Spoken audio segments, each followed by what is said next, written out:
Parent మాతో share చేసుకున్నట్టయితే ఏదో పేరెంట్ మీటింగ్ పెట్టినప్పుడు రావాలి, ఎన్ని పనులున్నా. దానికి ఏం చెప్పాము, 4 నుంచి 5 వరకు, అలా 3 నుంచి 4 వరకు టీచర్ పేరెంట్ స్టూడెంట్ ఇంటరాక్షన్ ఏమి ఉండక్కర్లేదు. మీరే ఆ టీచర్తోని, ఆ పిల్లలతోని, ఆ పేరెంట్ ఇంటరాక్షన్ కానీ మనం కండక్ట్ చేస్తే సక్సెస్ అనేది వైజాగ్లో లక్షలు పోసి చదివే కంటే మీకు ఇక్కడ నెంబర్ 1 ఉంటుంది. ఈరోజు కాలేజీ జిల్లా ఫస్ట్ 1000 మార్కులకి 988, ఒక సాధారణమైనటువంటి ఒక వ్యవసాయదారు కుటుంబం.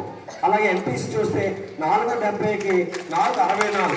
ఇది మీకుంటే కూడా కాలేదు.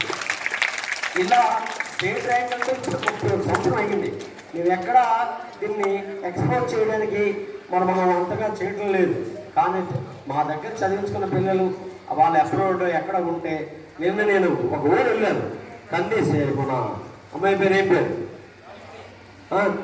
మీ పేరు ఏం పేరమ్మా, విద్యశ్రీ. అమ్మాయికి అంటే అందరి ముందు మనం కొంచెం చెప్పకూడదు, చదువు అంటే పిచ్చి. నేను అది ఇంటికి వెళ్ళాను, నేను పనులు వెళ్తే అమ్మాయి పేరెంట్స్ ఎంత ఆనందపడుతున్నారంటే, ఒక్కసారి గత ఏడాది వచ్చింది అమ్మాయి, ఇప్పుడు ఐఐటీలో టాప్లో ఉంది అమ్మాయి, 9th క్లాస్లో నెంబర్ 1. అంటే అలా చాలామంది ఉన్నారు, రుణాలను కానీ వీళ్ళందరూ చాలా కూడా. గోపాలపురం అమ్మాయి కానీ, ప్రతి ఒక్క అమ్మాయి పేరు తెలియదు. గోపాలపురం ఎవడ గోపాలపురం అంటే, అలాగే సింగపురం అమ్మాయి ఎక్కడ ఉంది, ఎక్కడ ఉంది? వీళ్ళందరూ నేను ఎందుకు పేర్లు గుర్తుపెట్టి ఉన్నాయి, ఎక్కడో రాష్ట్రం నుండి ఫోన్ చేస్తున్నారు. ఏంటి పిల్లలు ఒక మారుమూల ప్రాంతంలో అప్ అండ్ డౌన్ చేసుకొని ఐఐటీలో నెంబర్ 1 ఉన్నారు. ఆ పేరెంట్ తమిళ్. ఈరోజు మనం అనుకుంటున్నాం, కానీ నెక్స్ట్ ఒక రాబోయే కొన్నేళ్ళలో మీకు కనిపిస్తున్న ఈ పిల్లలు భవిష్యత్తు చాలా బాగుంటుంది. ఎందుకో ఆల్రెడీ రమేశ్వరి మేడం గారు కానీ, గౌతమ్ మేడం గారు కానీ, ఆ 3rd 4th ఆ మ్యాథ్స్ మన యుగంధర రమేష్ గారు కానీ ఆ వేసిన ఫండమెంటల్స్ ఇంటర్మీడియట్ వరకు వేస్తున్నారు. సో వాళ్ళు ఎప్పుడైతే వాళ్ళకి ఆ ఫండమెంటల్ నాలెడ్జ్ వస్తుందో నెంబర్ 1 అవుతారు. మీరు కాదు, మిగతా పేరెంట్స్ కూడా సపోర్ట్ చేయండి. బుక్స్ ఒక్కటే కాదు, మాకు కూడా మీరు సపోర్ట్ చేయాలి. ఇంత ఫ్యాకల్టీని మెయింటైన్ చేస్తున్నాం కాబట్టి మీరు కూడా తన వంతు మనం ప్రతి ఒక్కరూ సహకరిస్తే ఫైనాన్షియల్గా దీన్ని పికప్ చేసుకోగలం. మీరు అందరూ ప్రతి పేరెంట్ కూడా మాతో నడవాలి, ఫైనాన్షియల్గా మీరు సహకరించాలి. ఇన్ టైంకి సపోర్ట్ చేసినట్టయితే ఇలాంటి వాళ్ళని నిలబెట్టగలం.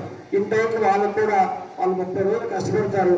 ఆ వచ్చే 31 వచ్చే తారీఖు నాటికి మేము ఇన్ టైంగా నిలబడిపోతే వాళ్ళ కుటుంబం అంతా ఉంటారు, ఇబ్బంది పడిపోతారు. కాబట్టి ఫీజుల్లో కానీ, అలాగే చదువు విషయంలో కానీ అన్నింటిలో సహకరిస్తారని, అలాగే అయ్యేటట్టు ఇన్ఫ్లుయెన్స్ నాలెడ్జ్ అని తెలుసుకొని మీరు 3rd క్లాస్లో, 4th క్లాస్, 5th క్లాస్లో ఆ ఫిజిక్స్ కానీ, కెమిస్ట్రీ కానీ, ఆ సైన్స్ తాలూకు టర్మ్స్ కానీ తెలియనప్పుడు మీరు ఇంటర్మీడియట్, డిగ్రీ చదువుతారు కాబట్టి మీకు నాలెడ్జ్ ఉంటుంది. కాబట్టి పిల్లలతో షేర్ చేసుకోండి, ఈ సైన్స్ ఎలా ఉంటుంది, ఈ మ్యాథమెటిక్స్ ఎలా ఉంటుంది.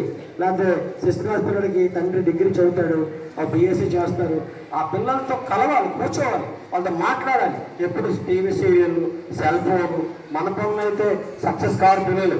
వాళ్ళతో ఎవరైతే షేర్ చేసుకుంటారో, ఏ పేరెంట్ అయితే పిల్లల్ని షేర్ చేసుకుంటారో వాళ్ళ తనగా అభివృద్ధిని ఎవరు ఆపలేరు. ఇదే మీకు సత్యం చెప్తున్నాను. పేరెంట్ పిల్లలతో కూర్చోవాలి, పిల్లలతో కూర్చుంటేనే ఆ పేరెంట్ చదవకపోయినా కూర్చోవాలి. ఆ చదువు రాని పేరెంట్ అయినా పిల్లవాడి దగ్గర కూర్చొని వాడి బాగోగులు అడిగి వాడితో వాడు చదవమంటాం, మన సెల్స్ చూడడం, టీవీ చూడడం అంటే సక్సెస్ రాదు. సక్సెస్ రావాలంటే మీరు ఆ పిల్లలతో కూర్చొని దయచేసి మాకు సపోర్ట్ చేయాలి మీ అందరూ. ఇక మిగతా కార్యక్రమాన్ని రేపు అలాగే పిల్లలు కూడా మాట్లాడతారు అవార్డు గురించి ఒక 2 నిమిషాలు. ఆ తర్వాత అవార్డు జరుగుతుంది.